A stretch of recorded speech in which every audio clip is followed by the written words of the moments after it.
Welcome back to KTN Prime. Thanks for staying with us. As hinted earlier, it's now time to talk politics and matters governance. In studio, I'm joined by two seasoned legislators. Allow me to introduce them.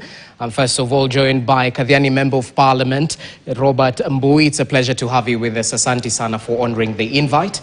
Equally joined by Jared Okello, the Member of Parliament of Nyando constituency. Karibu sana. Thank you. It's always a pleasure to come back home.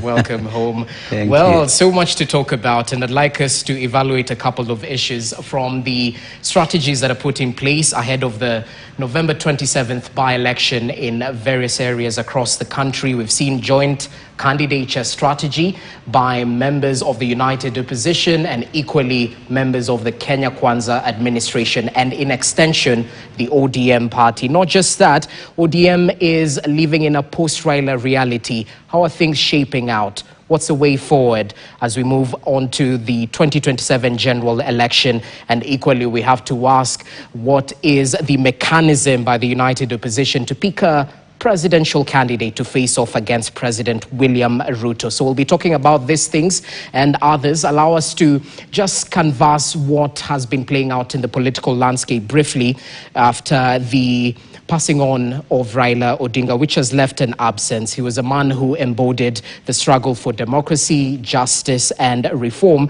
And it's no secret that the passing on of a founding member of a political party, especially in the African context, actually is both a mourning moment and a test for the institutional survival of these political parties. Let's just listen in to some of the sentiments that have been shared during the post-Raila reality by the ODM members. Anyone who associates with Gachagua and his ilk, like Kahiga, cannot be our friend. The line is drawn. The line has been drawn. We will not seek any friendship with Gachagua and his surrogates. Nasikia kuna watu wanazunguka wakisema ati ni baba pekee alikuwa anaweza kuangusha wao kura. Kuna mjumbe hapa ametuambia mtoto wa Simba ni nini? Simba. Watashangaa sana. Kama mwenye kuandika huo mkataba na ujua na uelewa, najua ulikuwa ni wa nini, najua unasema nini na ni kipi haisemi. Niliandika hapo ndani mimi mwenyewe nikasema, this agreement does not constitute a coalition agreement with UDA. Iko hapo, Ruto alisign, baba alisign. Tutachungalia tuone kila point imetimizwa mpaka 2027 tufanye pamoja mpaka 2027. Ikifika 2027 na nyinyi mkugangari, you can either form the government or you will be in government. But we are not going to be a party which will be out of government. Kesho tunaenda Magarini. We are going as Orange ODM. Hakuna party inaitwa broad based. Umesikia? Hata Malava tuko na candidates ya UDA na wapi. Wanaenda kama UDA. Sisi pia tunaenda kama ODM. We are fully behind the Honorable Dr. Oburu Odinga as our interim party leader, and that we will support him. Okay, just an array of sentiments shared by those in the political space. And what better opportunity to get it from the horse's mouth right now? We have an ODM Member of Parliament, and I'd like to begin with you, Jared, on a number of issues that have been canvassed over the past few days. Perhaps let's start with ODM's identity in this broad-based government or the working scenario with the UDA and the Kenya Kwanza administration. It seems while you're campaigning for the November 27th by-election, you're keen on ensuring the identity of the party remains despite this working relationship. Is this perhaps a sign of the gap that has been left by Raila Odinga and the work ahead in order to ensure that you retain your traditional strongholds, be it in Nyanza, be it in Western, be it in Coast, in some of these areas that are hosting by-elections this month? Well, thank you very much, Rogers. And as I did say, it's usually very, very pleasant to come back home. Welcome home. We have, over the years, saw the transition within KTN as one of the very strong, vibrant media outlets whose main mandate has been to inform, to educate, and to entertain our people. And KTN has done a splendid job on that front. Allow me again to pass condolences to the family and friends of the Right Honorable Raila Odinga. The country is still mourning.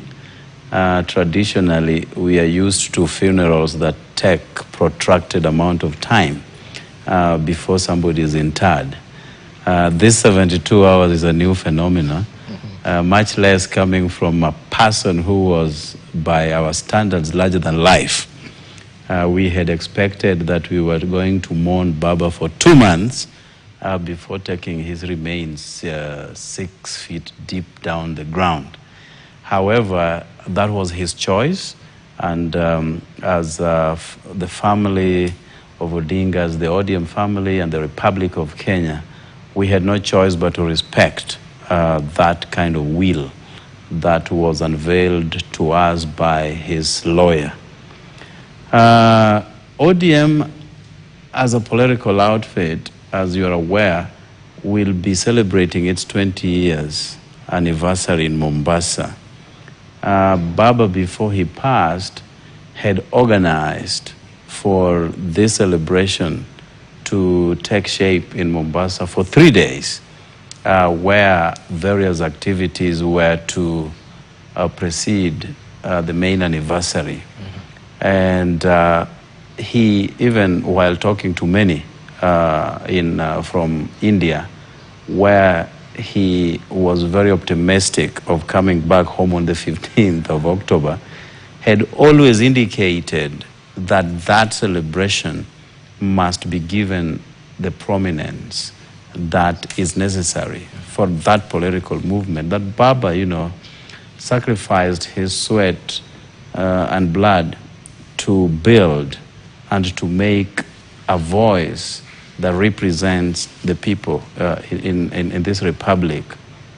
Now, fast forward, Baba signed an agreement with United Democratic Alliance, which is the governing political party now, having recognized some 10-point agenda items that needed to be addressed, some of which touch on inclusivity, where a section of our political divide had made it clear that Kenya and government in particular was to be earmarked for those who have shares, meaning those who voted for the government of the day, and therefore alienating many others who did not, participate in a democratic process, which is elections. And elections, are a free choice that people make without necessarily cajoling you to move a particular fashion. Little did we know that that was going to have its own serious ramifications by sidelining everybody who voted a different way. So inclusivity sat at the center of the 10-point agenda items. Of course, we've got others like fight against corruption, stopping abductions that became wanton at a particular time, and many others. So that was between two political parties. And we have to remember that between 2017 and 2022, ODM as a political movement had 78 members of parliament. But between 2022, when we went into elections in 2022, we were able to get 88 members of parliament. So we gained 10. Okay. So that is a vibrant, strong political party if you have to juxtapose it against other political leanings in the House. And therefore, even though we are in some set of arrangement with the Kenya Kwanza alliance or government, ODM as an entity must retain its identity, because it is upon through that same structure of ODM that Kenya Kwanza came into an alliance with ODM. And therefore, as an ardent supporter of ODM and a member of the National Executive Committee, we will do everything humanly possible to retain our identity now and post-2027. Okay. Because one of the legacy that Baba would want to pervade for the longest is to have ODM remain intact. And this is a political party that is strewn all over the Republic. It would be a travesty to allow ODM to die under the auspices of any arrangement with any political outfit. Okay. So we will be there, we will strengthen it, we will be moving across the country. Tomorrow, my party leader, together with us, will be in Homa Bay, continuing to mourn Baba. You remember, at least the Kisumu people had the opportunity to see the remains of Baba, and Siaya, of course, where he was buried. So two very fundamental counties were left out, and this is Homa Bay, where we will be trooping in tomorrow, Okay. and Migori, where we will be camping on Thursday. So these are very key to us, and not just these two areas. We have plans, quite elaborate so, to move across the Republic, particularly after the 27th by-elections, 27th of November by-elections, slated for various places and various political seats. You brought up matters to do with the 10-point memorandum of understanding. As a member of the ODM party, are you satisfied with the progress in terms of implementation of this 10-point agenda? We are not there yet, because again, we have to recognize that we were not going to wake up one morning and realize that all the 10-point agenda items have been addressed. One key fundamental thing, and that is what has given birth to the impending by-elections, was to have IEBC in place. You remember, since the last elections, and 4 commissioners resigned out of what happened at the Bomas of Kenya, and then 3 who remained in office had their terms expiring. So we did not have IEBC in place. Yeah. And there have been a myriad court decisions on what constitutes IEBC. And the courts have consistently said that it is the commission. And the commission is composed of the chair and the commissioners. You've got the secretariat, yes, which then sits as the accounting officer, in quote, headed by the CEO. But when it comes to the commission itself, it is the IEBC. We had a protracted approach on recomposition of IEBC. The matter went to court severally. And, you know, the process of getting the panel, some panel members who were also challenged in a court of law. And by the time we were settling on the IEBC as an outfit, it took way too long. And we have to remember, Rogers, that what precipitated the 2007 elections, which then gave birth to fights and violence, that part of our team ended up at the ICC. The resultant consequences were because of inappropriate preparation for the elections. And one of the findings by Kriegler Commission was that you must have an electoral merchandise 2 years into an election. And we were almost teetering at that border. Okay. And thankfully, by having the 2 leaders, the late Right Honorable Raila Odinga and President William Ruto, now we have an IEBC. On inclusion, I would say my region was sidelined in representation at the cabinet. And that inclusion brought in people from the coast, from Nyanza, from Western Kenya. And therefore, we now have a face of Kenya in President Ruto's cabinet, away from the share mantra. So that has also been fulfilled. You remember Baba was very loud about stopping abductions. And many times he told the president to his face to stop abductions and wanton killings of our young people. And thankfully that also stopped as a result of his rapprochement with the president. So we haven't, really got to the level where we want, recognizing the 10-point agenda. Yeah. But again, you would bear me witness that we have also stepped up the war against corruption. We have seen governors aligned to the president, whom you would expect the president to make a phone call to stop EACC, for example, from going after his people. But he has let the independence of these institutions to pervade and to fester. So we are not there yet, but we hope that because this is actually what informed our working formula with President Ruto, upon which failure to implement the 10, because we are going to tick the boxes at the end of the day. Well, when's the end of the day? Is there a timeline? Well, campaign proper is going to begin when IEBC will announce, and we are going to tick boxes at that point. I believe President Ruto has the wherewithal to make sure all those agenda items are both respected and implemented. All right. If they are not, then we may have to review our relationship with him.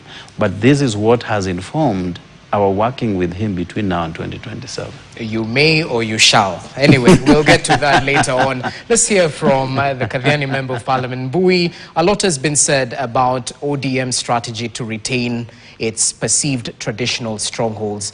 You can speak to this reality, bearing in mind you're equally itching to take a chunk of some of these strongholds that were perceived to be ODM strongholds. But equally, you're from outside looking in, this 10-point MOU between UDA and ODM, are we on course? Yeah, thank you, Rogers. Let me first begin where my colleague and friend also started, in mourning the Right Honorable late Raila Amolo Odinga. In fact, I will say that on Thursday, I belong to Hyper Patriotic Front. I come from Mount Kenya South, which formerly known as Lower Eastern, and we are going with our elders to go and pay tribute to our fallen hero and condole with the family. And this has been occasioned by the fact that my party leader, His Excellency Dr. Stephen Kalonzo Musyoka, who in 2013 and 2017 was Raila Amolo Odinga's running mate for presidents, and in 2022, even though he was not the running mate, whipped us all into supporting Baba in the last election, was not given a fair chance to mourn him. When they went to Nyayo Stadium, he was just recognized, his name was mentioned, he was not given a chance to speak. When we went to Bondo, he was given 2 minutes, and the person who was there behind him, harassing him and harassing him, was none other than Kindiki, the deputy president, who has never supported Raila at all in politics. So I found that quite unfortunate. And you know, I was looking at people there looking sad and crying crocodile tears, and remembering just a short while ago, you showed on your station here, Baba's vehicle riddled with over 10 bullets by this regime, Kenya Kwanza regime. So it's interesting how people forget very quickly.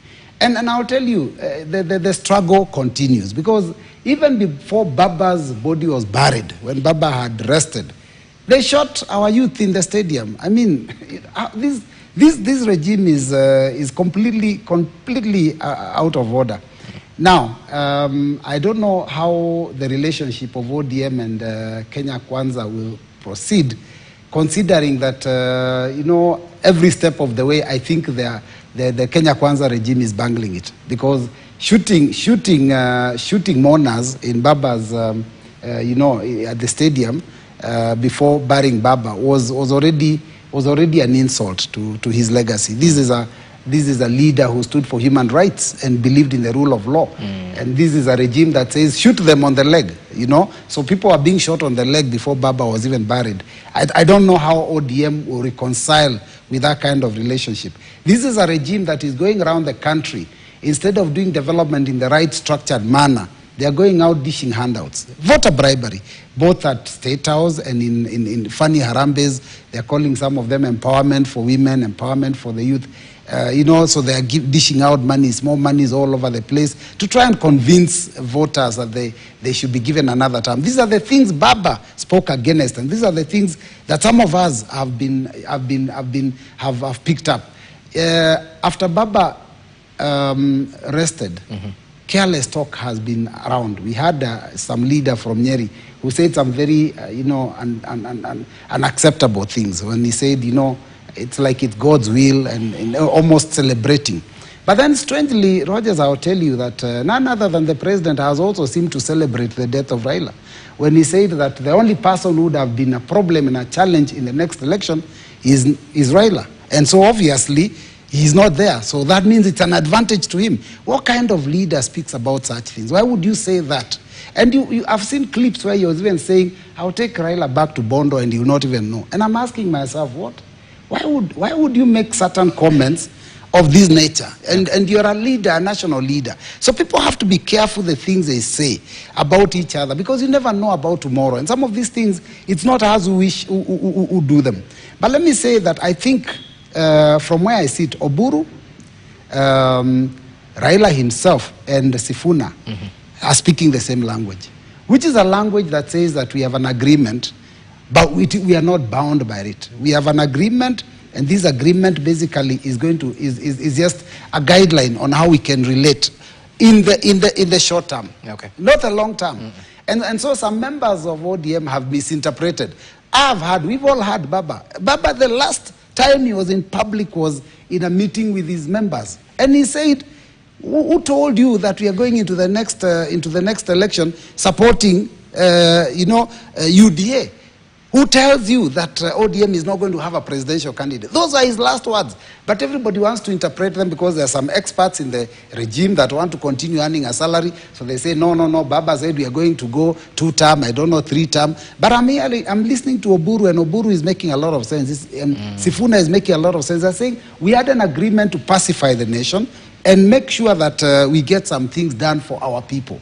But when it reaches that time, we will make a decision on how to go forward. I only hope that they don't leave it too late, because for you to prepare adequately for the next election, you cannot be, in a sinking ship up to the last minute. Okay. So I think it's important that ODM checks their relationship, and just before, maybe towards some half of next year, somewhere in the middle of next year, they can get out of the ship before it sinks and buries them, all of them. Okay, interesting.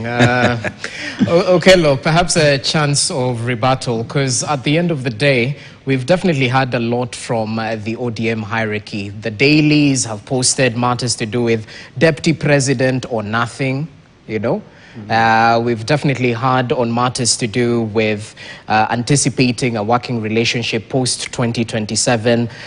We've equally had you mentioning Gachagua surrogates and whatnot.